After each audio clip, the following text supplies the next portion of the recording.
Hi, this is Born in 62, I'm Henrik Jürs. Today I'm going to talk about visualization, a powerful tool that can help with motivation, that can help to give hope, and that can help you if you have some kind of dream to define it, to make it more specific, to turn it into a goal. Do you have any dreams? Have you made any New Year's resolutions? What do we want to do? What do we want to become? What do we want to get? Maybe a new job, maybe you want to pass an exam, get an education, maybe you want to move, start a new relationship, get a promotion, maybe it's a fitness goal.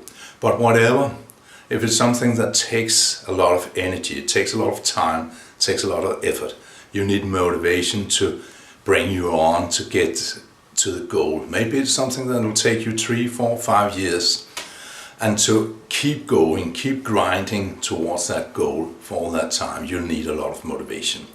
And visualization is a very powerful tool. The Chinese master strategist Sun Tzu said that victorious warriors would win first in their mind and then they would seek battle. Whereas warriors that was later defeated would not be able to see the victory in their mind, but would just seek battle and then hope to win. And that opportunistic behavior will only get you a victory now and then, but most times you will be defeated.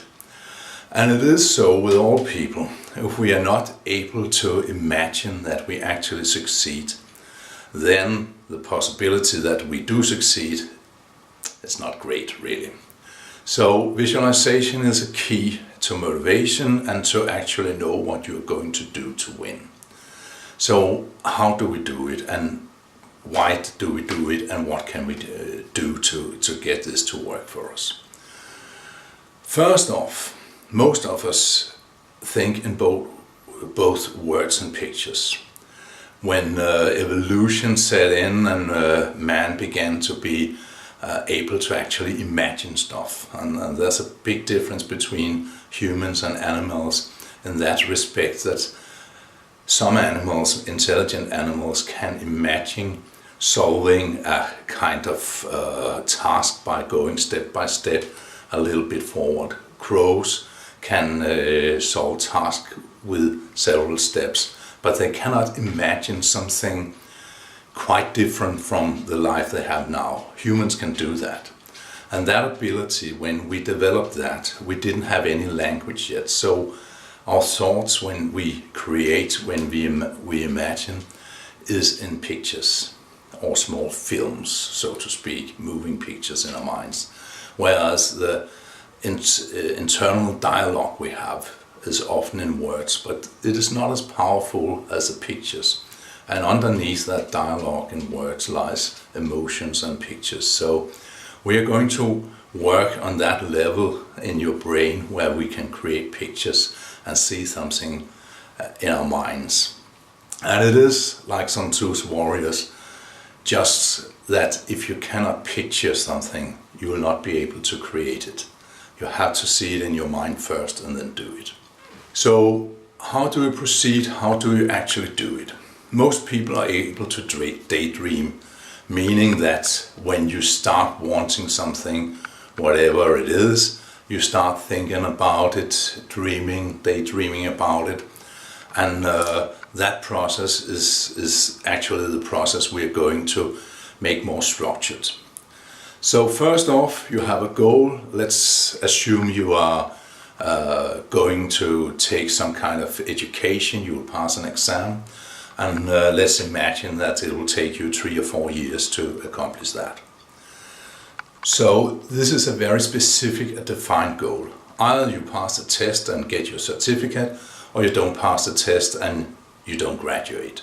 So there is a time, a limit to this, when either you have graduated or you have not. And if you have graduated, you'll probably get a certificate and a silly hat, and there will be some kind of ceremony. So that ceremony could be the one that you visualize. Maybe it's the headmaster that will shake your hand and hand over the certificate, and maybe it's some of your family or the headmaster who places a hat on your head and all this. You know the ritual. according to what education you're going to try to get. But imagine that. Sit down, close your eyes, imagine the whole ceremony, and take in as many details as possible. How does the room look? How does the headmaster look? Who is there? Friends, family, all the other students. Try to imagine this as detailed and as vivid as possible, because you're going to need that. Then when you're finished, when you're satisfied, sit down with a paper or your computer and write it all down. And what is very important now is that you write in the present tense, as it is happening right now. If you write it in the future tense, it won't work, because then it's just a wish. You've got to make this something that is happening in the now. So you, when you use this later, actually stand in that situation. You are there. When you have written it down, try reading it out aloud to yourself, and while you do so, try to imagine the whole scene once more. And then add even more details. How is the light? How is the temperature? How do you feel? What colors are there? What sounds are there? If you have to or haven't been that specific yet, name all the people that you realistically think will be there. You can also, if you don't have other options, you can pull in your dead grandmother and let her look down upon you from the heavens or whatever. But you have to have people there that brings emotion to you, because emotions are really important here. You got to feel good, you got to feel proud. There must be other people there who is also feeling proud that you have accomplished this, and so on. Then write all these details into what you have already written and rewrite it once, twice, maybe three times, and then read it out aloud again and practice while you're reading it, seeing the scene in your mind as clear as possible. When you've done that, you print it, so it's easy to read, good space in the text and so on, and you keep it somewhere where you'll see it at least once a week. So maybe every Sunday, maybe every Saturday, what fits your schedule, you will take this and read it out loud to yourself and imagine the scene. This is a very positive goal. This is how you turn this cloudy, not so specific dream into something that is specific, that is a goal that you can look on and motivate yourself by over and over again. This works, and it works very well. It's a very strong tool, this one. I have made a video in the past about positive and negative motivation, and this is a super positive way to keep your goal in your mind all the time. Whereas if you only have negative motivation, it's a great starter, but it will never last, not for 3 years or 4 years. It can last for a week or two, but that's it. So what if your dream is not as specific as I've just stated? What if you have some kind of fitness goal, like I would like to lose weight, but you don't really dare now to be very specific. You don't know if it's 10 kilos, 15 kilos, 22 pounds, whatever. And you don't really know how to proceed. Well, in future videos, I'll give you a step-by-step schedule on how to make a dream into a specific goal and how you write it all down. But for now, if you cannot visualize this very well, then you just have to maybe print something from the web or clip something from magazines of how you want to look in the future. So take this and use it as well as you can. You could, for instance, if you want to be more slender, then find pictures of people who look like you could look realistically and put it on the fridge or in your bedroom or in your gym closet or whatever. You can have this stuff. And then you can be kind of motivated by these pictures. This is not nearly as strong as the other method, but this is a way to start to get you there. And a little bit of warning here, because it has to be positive. A woman I know at one time had a picture of herself in a kind of evening dress. It was taken at a party, and it was not a very fortunate picture. She was sitting in her own thoughts probably, and someone took a picture, and well, to put it as it is, she looked kind of fat.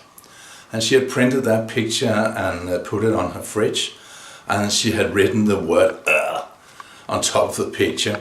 And of course it worked in that respect, that every time she was going to take some food in the refrigerator, she saw that picture, and maybe she didn't take the food at that time. But this kind of negative motivation only lasts for a short while. And it's not something you can depend upon for more than a couple of weeks, because then you get tired of having this negative input every time you go out into the kitchen, and eventually you will pull down the picture and it will not help you anyway. It also gives you a kind of negative feeling, emotion every time, and that is not something you can use in your life when you're trying to accomplish something. Another way to go, if you don't want to use clippings of other people, is to find a picture of yourself when you look good. Maybe it's 10 years old, maybe it's 20 years old, it doesn't matter, because you looked that way once and you know that you can look that way once more. This is a way to go. Then put that on your fridge instead and use that as a motivation tool. But in the future I will return to this subject again and tell you step by step how to turn dreams into actual specific goals that are measurable. But if you already have a measurable goal, like getting a job, getting an education, something that like that, where it's either yes or no, then you can use the method I talked about. Write down your vision, refine it, read it out loud to yourself every week, and there you have it, a very positive visualizations tool you can use to achieve your goal. I'll be back soon. Write me if you have any questions or suggestions. Hi.